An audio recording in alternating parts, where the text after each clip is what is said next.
What a great week it's shaping up to be. The Dallas Stars are alive. Hey, everybody. Nick Kypreos here for the Real Kyper at Noon show. Doug Maclean on standby. We're going to get his thoughts on what he saw this weekend. And for me, a number of good reasons why it's a good week to start. Of course, as I mentioned, Game 6 on tap tonight. And also my first look at my book. Here it is. Kevin Hanser, the president and publisher of Simon & Schuster Canada, was kind enough to give me the real deal. This is the first time I'm looking at it. It came in the mail about, half an hour ago. So other than me looking at it, you all get a sneak peek of my book called Undrafted, and the foreword by someone you all know well, Doug Maclean. Yes, there's a number of people I could have picked, number of people that I thought of. And when they turned me down, I went to Doug Maclean. So, Doug, I want to thank you for being there for me. I think I haven't even read your foreword yet. Is that bad of me? Oh, my God. Do you know how many times it took me? I had to rewrite that damn thing. Like I was busting my ass to give you nice compliments in it. It was hurting me. I didn't know if it was going to be a roast or a forward. You had to ask them that, right? Here's the beauty is I know you. You did a little bit of both in this book. I am sure you roasted me on a couple of occasions, but I'm real thrilled on that. And of course, online, you can find the book. You can pre-order. The official launch date is October 20th, and it's sneaking up real soon. But to have your life a little bit in your hands like this is a bit of a surreal feeling. My thanks is also to Perry Lefko, who first approached me on this project. And I'm like, Perry, come on, man. Nobody's interested in that. And he's like, yeah, maybe a few people. I said, if you can find some suckers out there to publish it, I'm in. And he did. Mac, he found the biggest publisher in North America in Simon Schuster. But all kidding aside, a wonderful project to go through this past winter.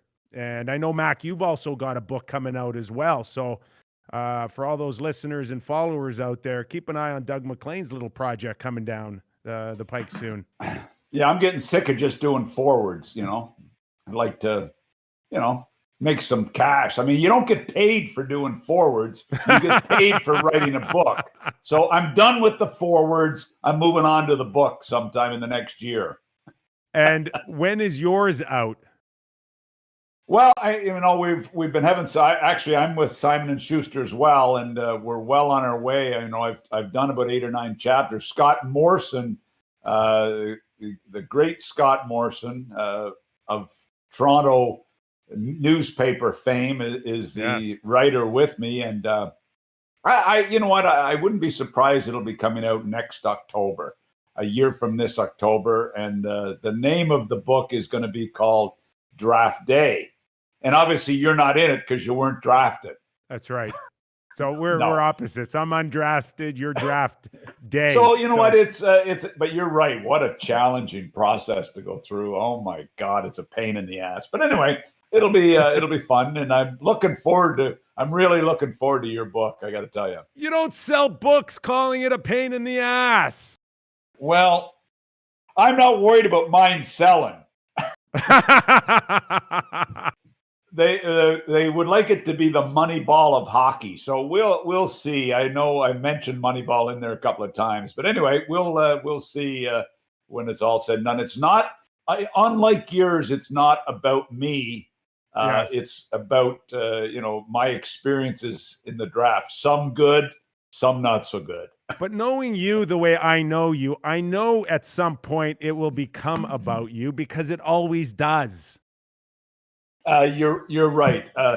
As Scott Morrison said, the one thing he really wants to rework is get more of my personality into the book. And I'm thinking, are you sure you want that? You know how many times at Sportsnet, it's a process. You know how many times at Sportsnet we had internal discussions on how do we get a lot of your personality out of the show? They're having those same conversation about Brian Burke right now. Okay. We'll leave Brian Burke for another day, and we'll start focusing here on maybe he could be your Leafs insider, Brian Burke. Maybe, just maybe. He's got a lot to say. We know that. We love him for it, Brian Burke. Okay.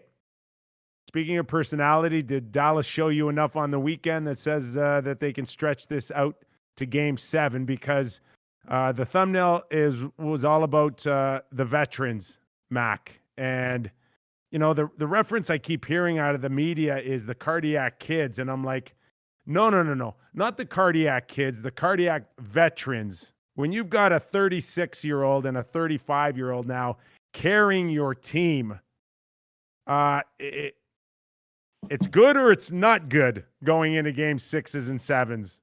Well, look, it's really scary, to be quite honest, that these two guys, and let's not forget Jamie Benn, and we've been a little hard on Seguin. I mean, he came through, so all of a sudden Seguin gets some energy off that game. Ben gets a little more energy off that game. Kudobin gets some energy, because I'm telling you, Nick, who would have believed he'd play like that in a back-to-back situation? So is the energy shifting a little bit to Dallas? It may be. I mean, we know what Pavelski's going to bring every night. And here's the thing. If they hadn't lost their checking line, they've still got to figure out how to stop points line. Taking penalties is not going to get it done. So, you know what? It won't surprise me if they can stretch it out here. I mean, Tampa's a better team. There's some pretty good character on that Dallas hockey team, along with a good blue line. Some good fillers too. I think Dowling, you mentioned earlier off air that we were looking at just not coming in, but 17 minutes and 12 seconds, I think, for that kid, and Camano as well over that. And you're pressed in. I talk a lot about going into Game 7 in '94, Mac, and all I said to myself is, do not take a penalty. Do not take something. Do not do anything stupid or take a penalty that could cost your team a Stanley Cup. And that's where a lot of these kids now are at. But 17 and a half minutes is huge. I'm shocked. I mean, look, Rope Hintz goes out, and Dowling, who hasn't played, comes in and anchors that third line and really gives them over 17 minutes with Janmark and Goranov. I mean, that was huge for them to get that input into your lineup when you're banged up, and it allows them to keep his fourth line together with Cogliano and Dickinson and Camano. But they're hurting. They're a hurting hockey team with some big pieces out of their lineup, and they're getting some important minutes. And I mean, we know the back end what they brings, but Klingberg brings them 38 minutes. We know it's a double overtime, so the numbers are off. But Lindell 36 minutes. Dickinson 23 minutes from Dickinson. Dickinson's been a fourth line guy for them. And then Pavelski's over 30. There's been some real contributors. So can they extend the series? Yeah, they can extend. I'll tell you what, Vasilevsky has not been as good as I thought he would be in this series. I early on, but I know I like his game, but I'm not in love with his game right now. So I would have said huge edge to Tampa, goaltending wise. Right now, I don't know, Nick. It's hard too, Mac, on when you watch the flow of the game, and now you're going to a Game 6, possibly Game 7, and Dallas has really established this rope-a-dope and take the punches, and then dump the puck out, take the punches, dump the puck out. Like, you also go into a scenario in that first overtime where Dallas had one shot on goal up until I think the last 5 minutes of the first overtime. And that's hard on Vasilevsky. That cannot be easy when you're dealing with, the physical nature of going for 2 months, but also that mental part where when am I going to start feeling some pressure again? When can I start feeling the puck again? That can't be easy. 2 shots on goal, Mac. 2 shots. This was the first game of the series that I watched, and I was drinking because I was at a golf party, golf tournament party. So next door to my cottage, or down the road from my cottage. So I walked over. I thought, you know what? I got to watch the game. And they guaranteed me they'd have the game on. So do you know what I felt like by the time I got to that second overtime? And it was easier to watch when you're drinking Moosehead Light. Much easier. The rope-a-dope was easier. I wouldn't recommend that to our younger viewers. Yeah. And really, when you talk about slowing the pace of play down, no wonder Corey Perry could step up there and start looking a lot better, because even on the game-winning goal, it's such a wily veteran move, Mac, to slide in and be in a position where not only is there not a Tampa Bay Lightning within you like 6 feet. I don't know if the COVID rules came in and they were socially being unbelievable, being respectful, but no one was near him. And he almost scored. He could have had 3 or 4 goals. But you're right on that, Nick. When Jimmy Nill signed Corey Perry last summer, I shook my head. I said, with the speed of the game today, there is no speed of the game now. Right. The way Dallas playing, there is no speed. It's chip and chase. Exactly. And that's it. But this has been the greatest thing to happen to Corey Perry, because the regular season speed, as these series moved on with the way Dallas are playing, the pace has slowed down so much that Corey can actually be an effective player. And I mean, it has helped him tremendously. And, you know, he becomes like Nick. He had the first goal he scored. He had an identical opportunity a little later in the game to score the same goal. And then he makes the big play in the net, show patience, and almost deke around Vasilevsky in that play. And that's where you don't need legs, Mac. You need exactly. IQ. You need a head. You need IQ. So he starts the whole thing from low to high. And if you really go back and watch the game-winning goal on the original play, there was all 5 of the Tampa Bay Lightning within like a foot of the blue paint. It was remarkable on the collapse. And then Perry somehow finds the puck behind the net, which he usually does because he's got a great stick. And he goes back to Klingberg on the wall. And then it was like miraculously the parting of the Red Sea. It starts opening up. And I cannot recall ever seeing Hedman make bad decisions. But for whatever reason, he started puck watching Klingberg start walking the blue line. And he's up around the hash marks. You go back and see it. Perry's all by himself to the point where he's got 2 options on the original, what he thought might have been the original shot, and that was squaring up to Klingberg so he can go right or left on the deflection. Right. And then the moment he notices that nobody's covering him, then he pivots to start playing a rebound, which he got.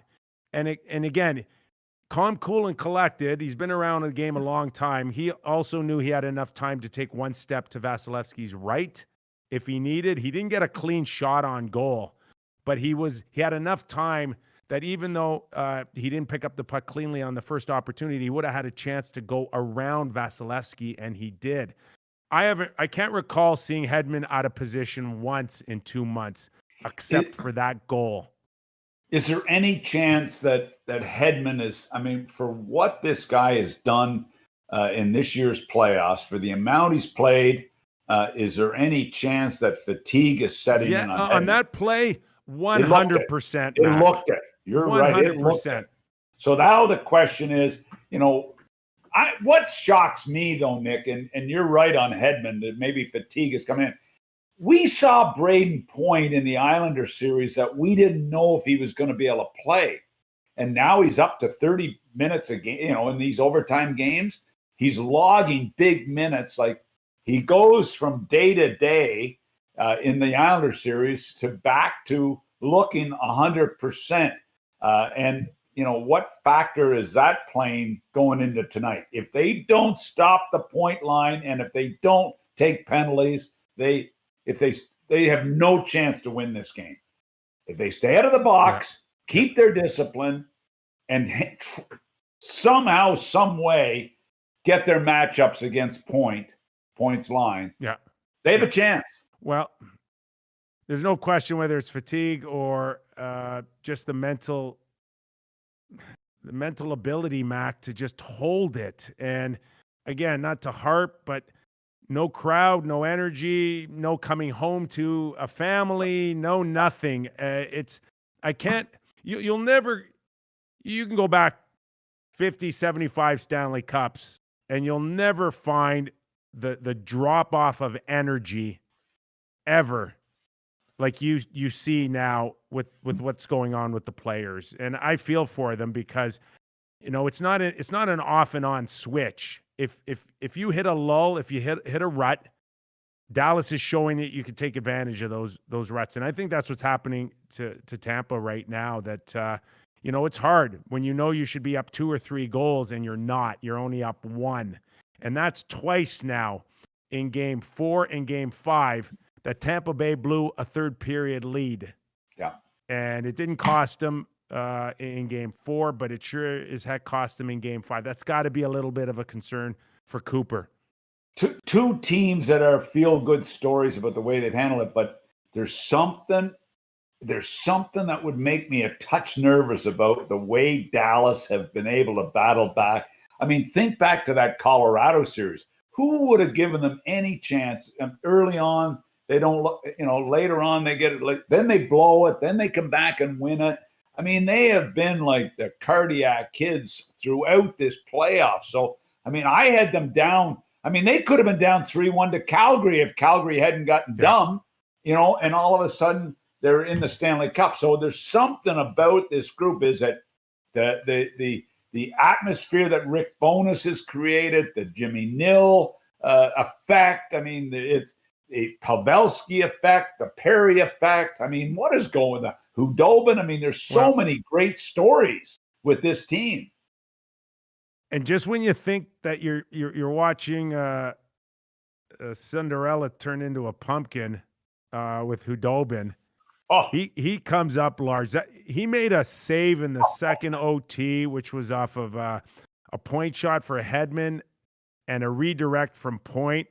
And Mac, when this guy's outside the blue paint, he's a wall. Yeah. And he that's all you need to know, is when this guy is aggressive and he comes out square to the shooter, he looks awfully big when he's outside that blue paint. And that's his bread and butter now for 2 months. I get nervous when he's turned around with his ass facing the puck carrier, is when I get nervous. But for some reason, it hits him.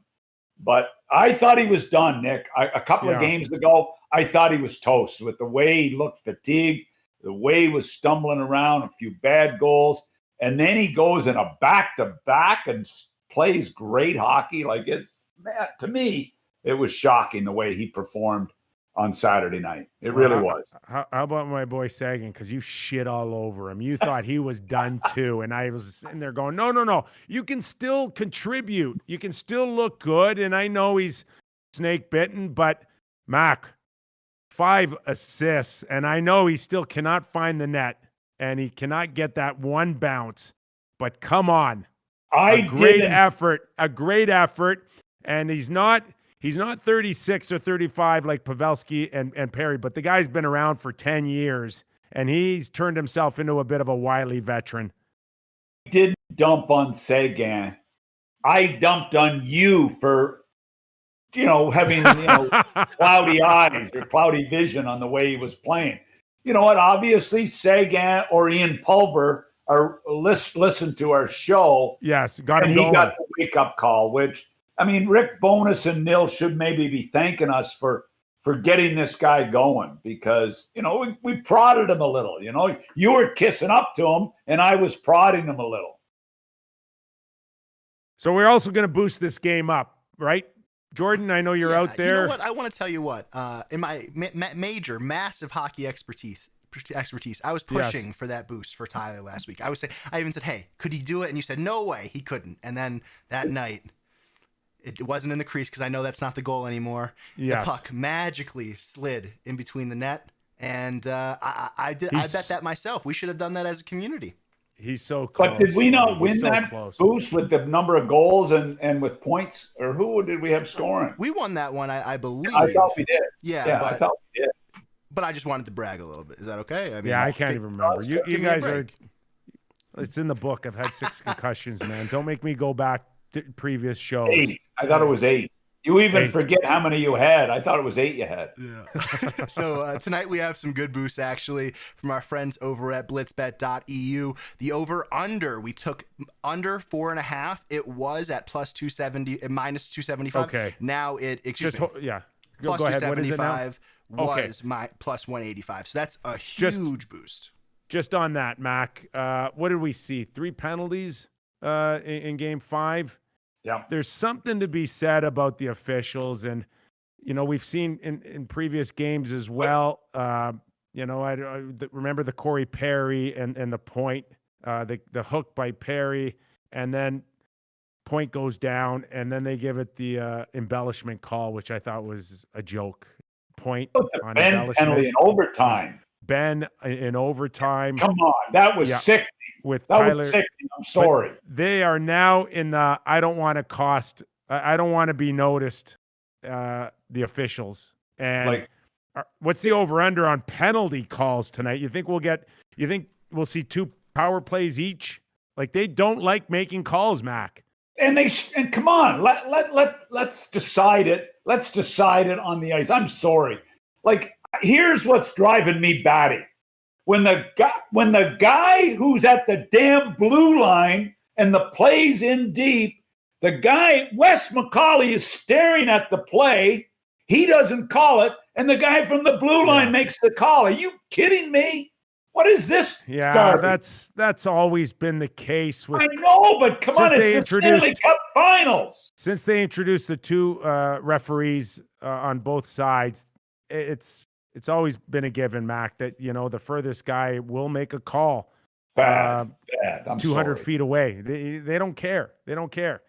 When you got the best referee, so-called best referee in the NHL, 15 feet from the play and not making the call, and you got a guy 65 feet away making the call with, come on. Makes no sense to me. So it doesn't make any sense. I'm sorry. We expect a low-scoring game, and I got to think Vasilevsky, and your point, and I've not been overly impressed. He has not had a very high standard throughout this series, and in many ways, Mac, he's still got 3 games to put 1 away here, and now he's on his second try. I don't see Tampa Bay losing 2 in a row. I certainly don't see Vasilevsky losing 2 in a row. So I went with Tampa Bay to win tonight. Yeah, you know what? I'm going with Dallas to win tonight, but it's your show, so boost your brains out. No, I like it. I'm okay. We actually didn't boost anything on the winning side today. We could always message our friends over there during the show, and they'll hook it up. But we only boosted today the under, and then your boy Kucherov to score again, which I picked likely. Kucherov to score. So it was at plus 170, and now it's at plus 250. So I did some math over the week. I'm not much of a math guy, but I was just trying to keep track of all of the value and all the things that we've given, right? And if you would just put $5 on each one of these bets, I estimate that each person would be up about $450 since we started doing this, which is pretty incredible. I didn't know I'm not. Hey, I would love it, but I hope that you're not trying to stuff that Harley drawing. We don't want to have a name pulling out James Douglas. It's not going to work. It's not going to work. So another reminder to get those loonies in, ladies and gentlemen. Yeah. How many glasses of wine would that get you, Mac? 450 at what's your favorite drinking spot there in Summerside? You know what? I don't go by glasses anymore. No. Since I semi-retired, I go by bottles. Oh my gosh! So that's one good bottle for you. Then. You know what? I've been into the craft. PEI has some. I told you this before. Great craft beer, and I'm still a cab guy, red cab guy. But the craft beer has really gone to a whole nother level on the island. You got to start. There's one here called. There's one place. It's my favorite PEI beer, and it's called the Motor Boater. And the Old Dirt Road are the 2 beers that I like. So pretty good names, eh? The Motor Boater and the Old Dirt Road. How do you beat those for beer names? Do they want to franchise you an RVer? Well, they want me to be a RV blogger when I go on the road. All right. Well, we got to get you on Little Buddha. That's what we need to Exactly. do. It doesn't bloat you, Mac. Not while you're driving, no, Doug. Let's keep the Little Buddha to the pit stops, right? Yes, I got to get. If somebody would send me some samples of Little Buddha, I'd get a chance to try it. I'm working on it. So you really believe, Mac, that Dallas can kind of keep this magic going here? I'm doing it from my heart because I want Dallas to win this. I mean, I'm a little biased because of Rick Bowness, and I like Jimmy Nail. Not that I don't like the guys in Tampa, but they've come a long way, Dallas. I'd like to see them pull it. They've been too good a story. John Cooper's job is in jeopardy if they lose this thing. I mean, that's where you're like, can you really see Dallas closing this thing out? I didn't say they were going to win the series. I just said you extended it. But you're cheering for them. Hey, they're coming in feeling really good, but sometimes they play their worst when they're feeling good, Dallas. We've seen some stinker periods, some stinker games. I'm saying they're going to extend tonight. That's all I'm saying. Game 7. You think we're going to have a Game 7 Wednesday? And wasn't it Brad Marchand who said that what a complete waste of time coming here because we lost? Can you imagine? We said this 2 months ago, Mac. You don't want to be the team that goes to Game 6 or Game 7 and lose. That would be a horrible feeling. Just, I told you what the John Merrill, the kid that plays for Vegas, said to his kids when they went. The mother opened the garage door and he was standing there, and the 3 little girls, "Oh, Daddy, you're home. Daddy, you're home. Did you win, Daddy?" And he said, "No, we didn't win, but I'm home." And thank goodness for that. Yeah, exactly. And thank God I'm home, girls. All right. Anything else you want to squeeze out of this Game 6 before we kind of go around with some news around the National Hockey League? No, you know what? I think what has shocked me about this, Nick, and we've been following Tampa since their first series of these playoffs. Their lines have not changed. Their lines 1 through 4 have not changed one person, except they've added a 12th forward. They were dressing 11. And yet you look at Dallas, and every line is basically changed. And 3 or 4 guys are out of the lineup. Not out of want, out of necessity. And necessity. Injuries, right? We did talk about it the other day that, Rick had to make some adjustments. And we did, in fact, you and I suggest flipping Seguin and Pavelski. And you know what? That's why I'm so convinced these guys are watching our shows. I'm so convinced of that.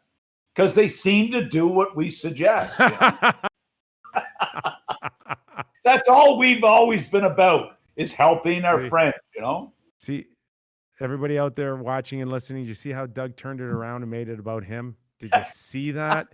That's exactly. I get that a lot at home, That's too. That's exactly what you're going to get in his new book coming out next fall. I promise you that.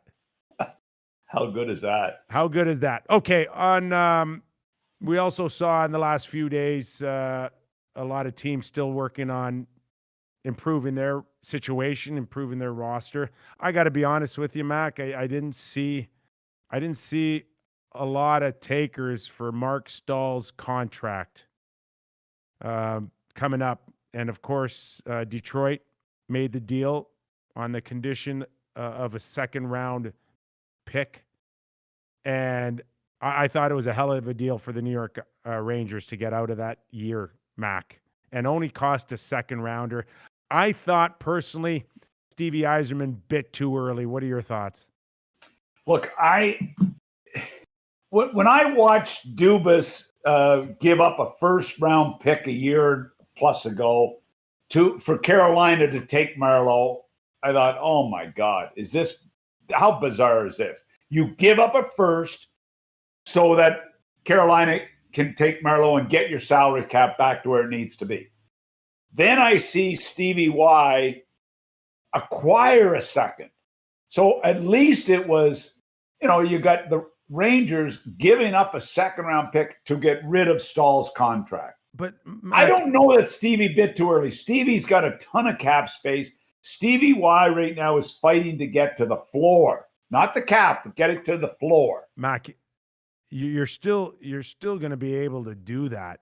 But yeah, but to pick up a second-round pick, Mac, that was a first rounder for Patrick Marleau, who has nothing in the tank, can't offer anything anymore. It's over. Exactly. It's over. That was a first rounder, and in a non-pandemic, without a flat salary cap that could last 3 or 4 years.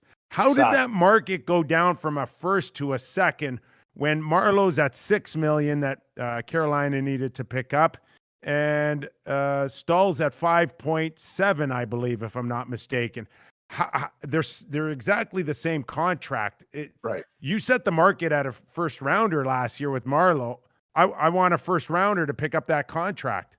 Yeah. And I mean, I suspect Stevie pushed on that, but the Rangers cannot give up a first because I know they have a lot of picks, but they still have got some, they still consider themselves moving through the rebuild stage to become a contender. And if they want to really become a contender, they're not ready to give up a first in the stage they're in my opinion. I mean, I don't think they could do that. But big play to get rid of that contract. Now, what do they do with Lundqvist? Can they move that one? Yeah. And then all of a sudden, maybe they're saving the first-round pick to take Lundqvist, big one. Tell me how it would work from your side as a president and general manager, because we do know we're on a buyout week, and that today it's my understanding that no one is on waivers. That's the first I've heard as of now. We'll see if anything comes down, but my understanding is that no one's on today, so that means Lundqvist has not been bought out yet. No decisions yet on Lundqvist. But what do you need to do first, Mac? Do you need to really look at your roster and find out what it's going to take to sign first players before you decide on what you need to do on a buyout?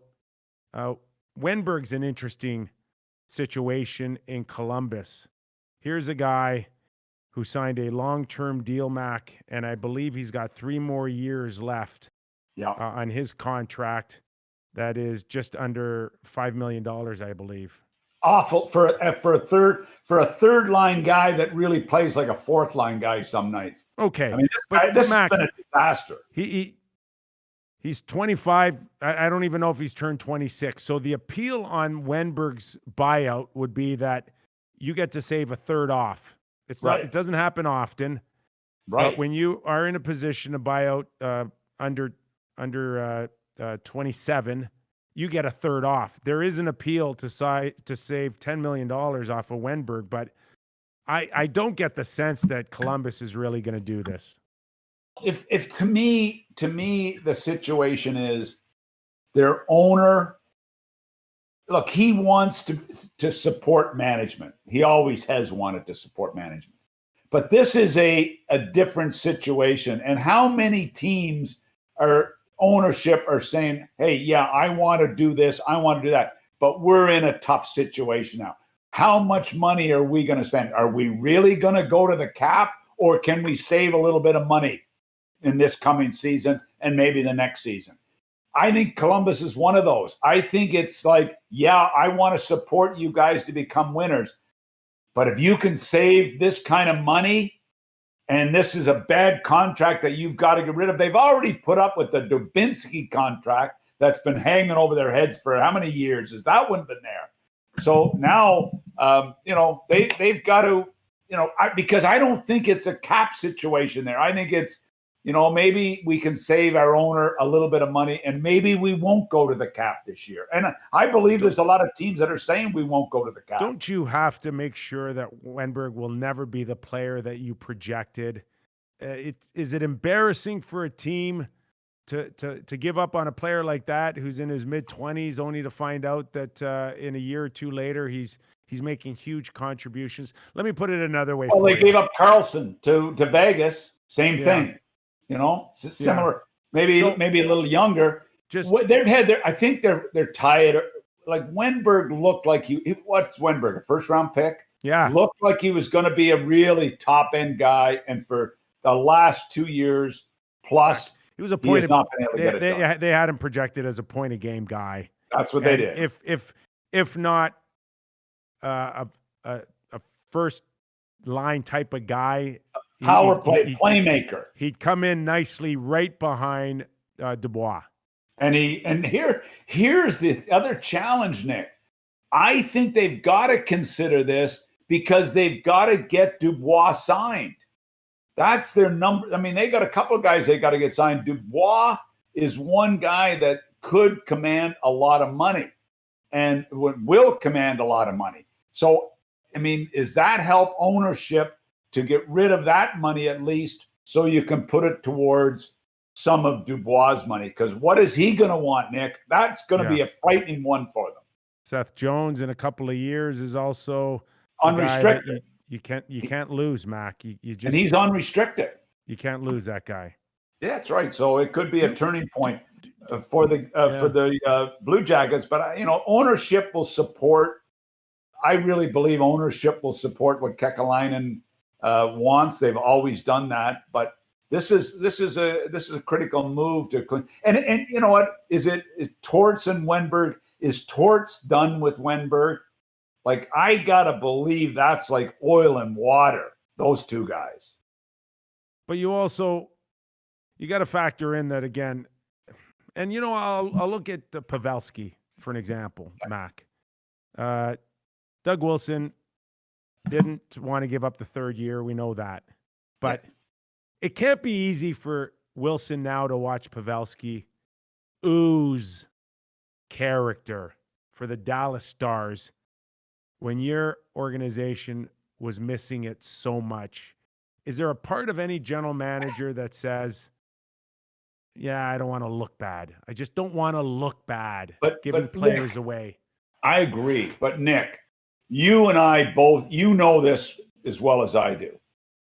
When Doug Wilson signed Evander Kane long-term and signed Carlson, brought in Carlson at those dollars and assets that went out the door, don't tell me that Pavelski wasn't shaking his head seeing Evander Kane sign and seeing Carlson come in and what he's contributed.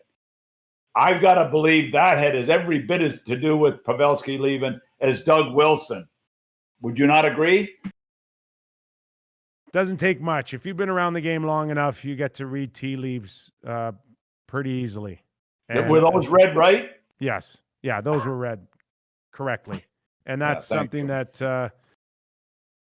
I don't know in terms of Pavelski and Perry for that matter, Mac. You rolled the dice hoping that it was this time of year those guys would step up, and it is because the value's just not there during the regular season.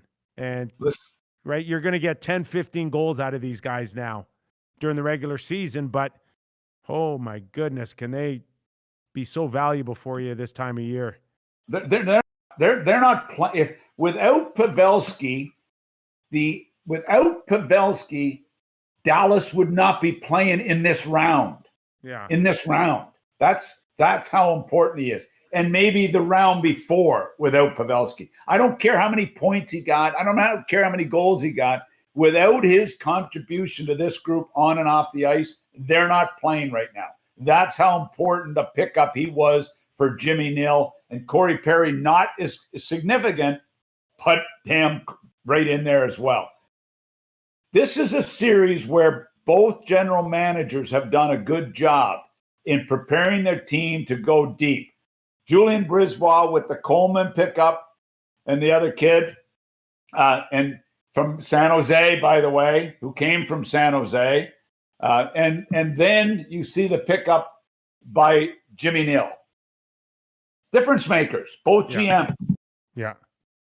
Yeah, and looking real good on it as well. So you know what? It's a real interesting lesson. By the way, you don't get this hockey talk in any other show. Like, are you kidding me? Like, where do you get this information on other shows? Come on, Nick. I got to tell you this weekend, I'm flipping around the channels, and all we picked up on the television was Maclean signed by the Toronto Maple Leafs, and my wife Anne Marie goes, "Doug's going back to work," and I'm like, "No, Anne Marie, wrong Maclean." I get that Ron a lot. Maclean. Yeah. So it's not Doug Maclean, it's Paul Maclean, Yes. who was signed by the Toronto Maple Leafs to become Sheldon Keefe's associate. Jill coach. asked me is Ron Maclean going into coaching? I said, no, Jill, it's Paul Maclean. So that was your biggest issue when we worked at Sportsnet. It was getting mixed up with Ron, especially at the airport. I used to be walking through the Toronto airport, and they'd go, "Hey, Ron, to work with grapes." Didn't you get Ron doesn't get those calls anymore. How's it to work with grapes, by the way? The one story I remember, and I think this was what airport were we at? I don't think it was Pearson, but they actually gave you Ron Maclean's boarding card, right? And you made it. No, that's not what happened. What happened? Tell me. I was going through security and customs, and I got through, no problem. And then I sit at the thing, and Ron Maclean is sitting across from me, and Ron can't get on the plane because his boarding pass had already been used. They gave me Ron Maclean's boarding pass at the gate. I go through customs and security with Ron Maclean's name on my boarding pass, and security don't catch it, customs don't catch it. And finally, I get to the gate, and Ron's scrambling, trying to get on the damn flight. Ron really didn't want to get on. He would rather have gone home. And I said, "No, Ron, take your boarding pass. I'll go home." No anyway, wonder, how bizarre is that? No wonder. And for years, people said, "Don't say that. Don't ever say that, because if customs people could get in a lot of trouble." Well, I just said it. Yeah, well, that was also 5 years ago. But no wonder PEI didn't let you come back to the province very quickly. I needed Ron Maclean's license to get in. Your passport and your boarding pass don't match. That's an issue. Do you like that signing by the Toronto Maple Leafs? Because we had heard, Mac, about Sheldon needing more of a presence back there, and particularly one that was, more of a hockey guy. They've got Haxel behind the bench. He stays, but not a guy that players on the bench could look at and kind of associate themselves with somebody that actually played the game. So is that what this is all about with Paul Maclean? I'm a little surprised, to be quite honest. I know, look, he's been out a little bit. Then he goes and gets he got hired in Columbus halfway through the year to be their power play guy. They did not renew him, whether it's because of COVID cutbacks or whatever, but they didn't renew him. And then he gets hired to be the eye in the sky. I guess if you're bringing in a guy that you want to be a motivating, or a guy that the players can relate to because he was a top end guy when he played with the Jets, and he's had a history on the bench with Babcock. He's been around the game a long time. Is it not the hire you want to make to have that guy on your bench, not the eye in the sky? I mean, the players relate. I'm sorry. The players relate to the guy that's on the bench, Nick, and you know that as a former player, and I truly believe that. If you're going to have an impact on the team as an assistant coach, don't be the eye in the sky unless you just want an NHL job. Am I wrong on that? No, that's never really changed, and I think for whatever reason, and from generation to generation, it just doesn't matter. If you got a guy that lived it or did it or paid a price in some capacity, it carries way more weight And than a guy that's never done it. so It's just the way it is. And I know a lot of people don't like hearing that because it takes away job opportunities. But I think if you ask the players today in the year 2020, they'd rather have a guy back there that's done it. Now, let's not kid ourselves. Manny Malhotra came to the Toronto Maple Leafs from the Vancouver Canucks because he was guaranteed he was going to be on the bench. That's why Manny came. Yeah. All I'm saying is I'm fine with Manny. I like Manny. I had him for a player in Columbus. Had a great career. We picked him up on waivers from Dallas, by the way, in Columbus. It was a great pickup. Doug Armstrong was trying to get out from under his money. He was making $1 million a year. Do you believe that? And he ended up playing a long time. But Manny, to me, is a good hire by the Leafs. I like the hire. I think, but yeah, I like it too. But no question, you got Manny, a lot of quality there. Manny's coming because he's going to get an opportunity to be on the bench, which he wasn't going to get in Vancouver, apparently. So now, the decision becomes: does Dave Haxel stay on the bench who's had NHL experience as a head coach, the same as Paul has, or do you mix it up? That's that. You know what? If they would have hired Bruce Boudreau, would he be the eye in the sky? Would have been good for Bruce because he could have talked to the media a lot during the games. I question that. I question that whether or not he would have been allowed if he would have had a free pass to talk to the media. I don't believe that for a second, and I can't believe Bruce Boudreau would take that job with a muzzle. No. And to be the eye in the sky. Yeah. Yeah. So, you know what? It was a little different hire for me. I was caught a little off guard. I like Paul. Yeah. I like Paul a lot. He did a good job in Ottawa. You don't think for one second that Bruce Boudreau lost out to Paul McLean because he just didn't get enough out of his campaign managers. he look. Who's the guy that is giving up the Tory leadership? The leader of the opposition in Canada. What's his name? Oh gosh, are you kidding me right now? If he had politics on me, if he had Bruce Boudreau's campaign managers that Bruce has at Sportsnet and TSN, he'd be the prime minister right now. Well, Bruce is holding out for a better opportunity. That's all. I hope he gets it too. I love Bruce. Okay, on the weekend, Mac. He's got the campaign group behind him. There's no doubt about that. But anyway, we'll see. Okay, on the weekend, we finally saw the trade get closed off and sealed between Pittsburgh and Florida. Matheson goes up there with who's the add-on there? Severe. Yes. Severe. Yeah. What is his name? Colton. Yes. Savior. Is it Savior? Colton Savior. Savior. Colton Savior. But he's going to be the savior. You know what throws me off is the spelling of that name. Oh. It does not look like Savior at all. It doesn't look like Savior.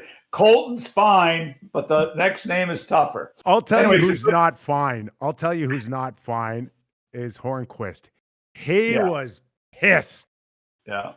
He was pissed. So. And we talked about this last week. We came on the show and I said premature, and it was always about the no movement, no trade clause. Yeah. He didn't have a no movement clause. He had a no trade clause that was full on.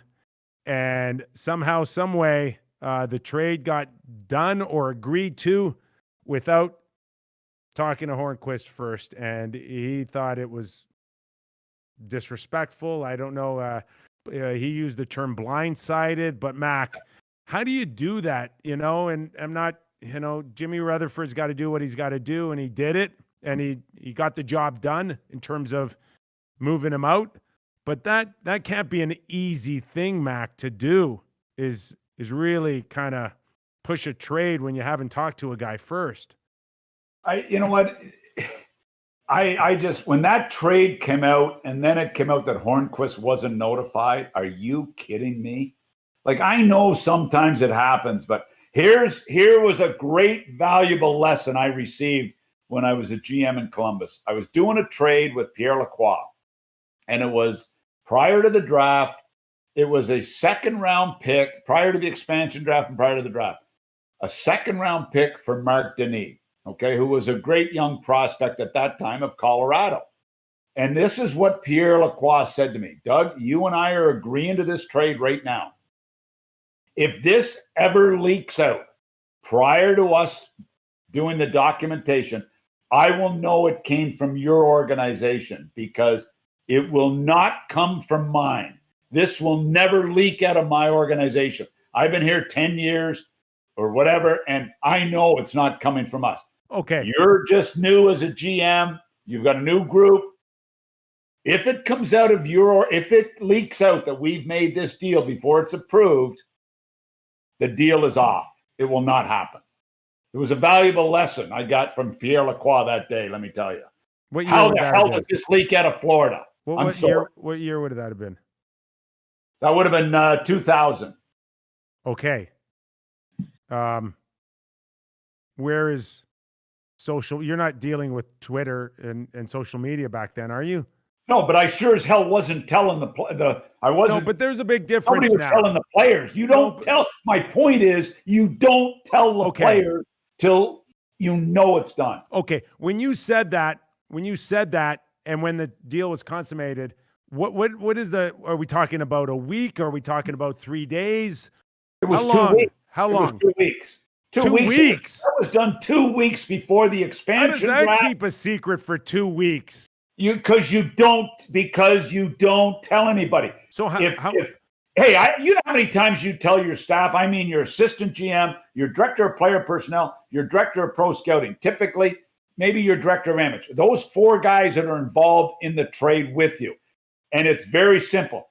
If one of you guys leaks this, you're fired on the spot. Things tend not to leak then, you know? So 4 people would have known, and that's it. Not a secretary, not a head coach, not a scout, not anybody in administration office, just 4 people for 2 weeks. That's it. Well, that's pretty good. And Dave King would have known because Dave was my head coach, but he was on the same boat. If this leaks, the owner doesn't even know. The owner doesn't even know. Because if this gets out, the deal's off. And I'm sitting there thinking, Pierre Lacroix said that to me. There's not a goddamn chance this is leaking out. So Hornquist makes it abundantly clear. Pittsburgh doesn't want me anymore, and Florida does. That's why I agreed to the trade. Right. So all this is telling me, Mac, moving forward, that no trade clauses don't really mean anything. I'll guilt you out. I'll make you feel so bad. I'll make you feel like we don't love you anymore. And you're not going to want to stay here. It may that may be changed though with Marc-Andre Fleury. Well, he's got a 10-team, Mac. He doesn't have a no trade, and he doesn't have a no move. I know, but that'll be the one. That'll be the one to see. But it's similar. Yeah, you know, Marc-Andre Fleury's got status now that you wouldn't want that guy coming to your team unless he was really happy. Exactly. 100%. So you'd like to talk to him or Alan Walsh prior to stamping the deal. I would say Alan, I'd love to have him, but I don't want the knife in the back, man.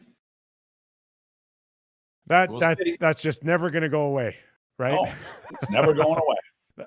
That'll never go away. But you know what? It's that's why this next week is so exciting. Stanley Cup playoffs, Stanley Cup finals, presentation of the Stanley Cup, and what guys are people trying to get rid of?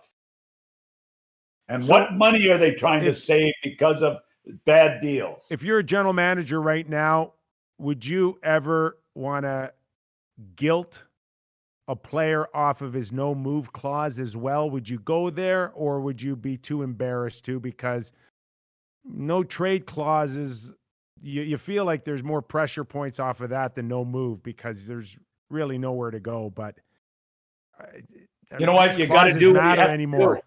You got to do what you have to do. You make a bad deal. A guy loses his wheels. A guy falls apart. You've got to, and you have an opportunity to move him, and he doesn't want to go. You, as a GM, you got to do what you have to do. And I had to do it to a couple of players. It made me sick to my stomach. But you have to do it. You have to suck it up, and you've got to say to the player, I'm sorry, you don't fit with us anymore. This is a team that would really like to have you. Please waive your no movement.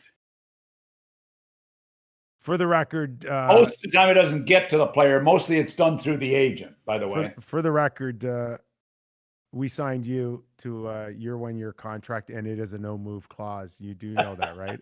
It's really in fine print on the other side of the sheet. Did you? It only has that? a BM movement. BM movement.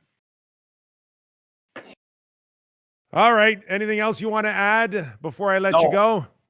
I have spewed so much bullshit today that I think I should go.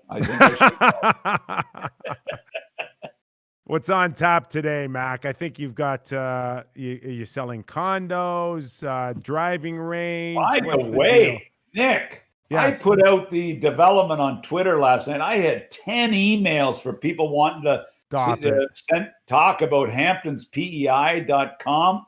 I was blown away. I had over, I don't know what I've got. Let me just look it up, Nick, for you here. Yes. What do you have, Mac? While you're trying to kill some time, I just want to see what my hits were last night. I think I was 60,000 impressions last night off my tweet. You think that many people? It was a line movement one, but it was a Doug Maclean one. You think that many people want you as a neighbor? Really? I'm blown away. You know, is there anything you can do if you're selling condos? Can you sell a few copies of Undrafted as well? Can you do that for me? I will work on that. I'll tell you what, if I put it out on Twitter, I just want to confirm this. Well, I'm having trouble pulling it up here, but anyway, it's just blown me away. Save it for Wednesday. What? Save it for Wednesday. We know how. See you later, guys. What a great salesman you are. And you're shoveling it with the best of them here on the Real Kyper at Noon show. Doug Maclean from Summerside PEI. Thank you, Mac. Thanks, guy. All right. So we got you ready here for Game 6. Can Dallas go and stretch this thing out? Can they do it like they did in Game 5? Right? Sit back, play the rope-a-dope, take your hits, hope you keep the game close, and then have a wily veteran like Corey Perry or Joe Pavelski come and save the day. We're going to find out soon enough tonight. So for all of you who have joined us on our YouTube channel or now listening on a podcast, thank you for joining us. Of course, a rating and review would go a long way for us. I want to hear from you. Keep the comments coming. Hit the like button one last time for Doug Maclean before we take off. Enjoy the game tonight, and we'll see you here tomorrow on the Real Kyper at Noon show.